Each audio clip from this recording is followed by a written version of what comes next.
ყოველდღიურად აქ მოდის უამრავი ტურისტი მსოფლიოს სხვა ქვეყნიდან. მათ აქვს საშუალება გაეცნონ მევენახეობო მეღვინეობის ისტორიას, გაეცნონ ჯიშებს, დააგემოვნონ ღვინო, ასევე ვატარებთ მასტერკლასებს. ეს ყველაფერი თავიდან რა თქმა უნდა დაიწყო ღვინით. რომ მიგვიღო მაღალი ხარისხის ღვინო, გადაწყვეტილება შეგვეძინა საუკეთესო ადგილები მევენახების გაშენებისთვის. მევენახების გაშენების პარალელურად დავიწყეთ ზრუნვა უკვე საწარმოს შექმნაზე.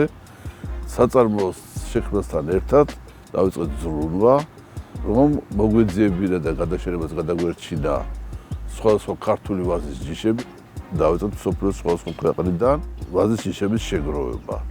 ამის პარალელურად ვიყვებოდით ზუსტად მევენახეობო მეღვინეობის მუზეუმის შექმნასაც. ჩვენ შევქმნით ქვევრის ცხრიალა ღვინო, შევქმნით 450 ვაზის ჯიშისაგან უნიკალური სასმელი ლაზარე, 300-იანი ვაზიდან შევქმნით გენეზისი, უნიკალური ღვინო.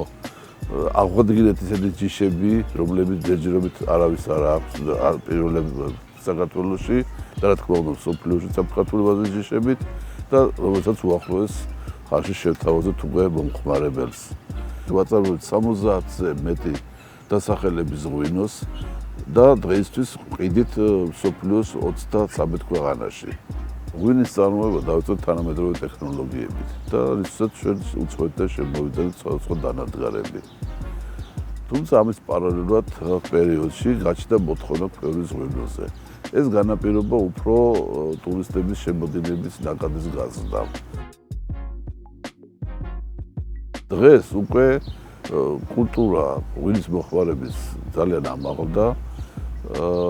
ეს არა მარტო ტურისტს ეხება, არამედ ჩვენ ქართველებსაც, რომლებიც უფრო და უფრო მეტად მოიხმარენ მაღალხარისხიან ღვინოს. რა თქმა უნდა ბოთლირებულს.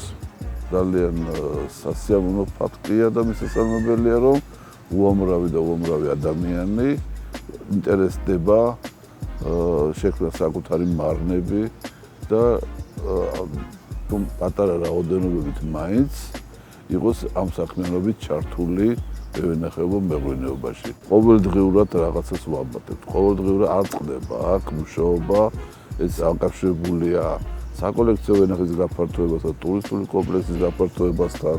ჩვენი მიზანი ეს მარტო კომერცია არ არის. ამავდროულად ძალიან ბევრი რამ დამოკიდებულია მხოლოდ და მხოლოდ გატაცებაზე და საქმის სიყვარულზე.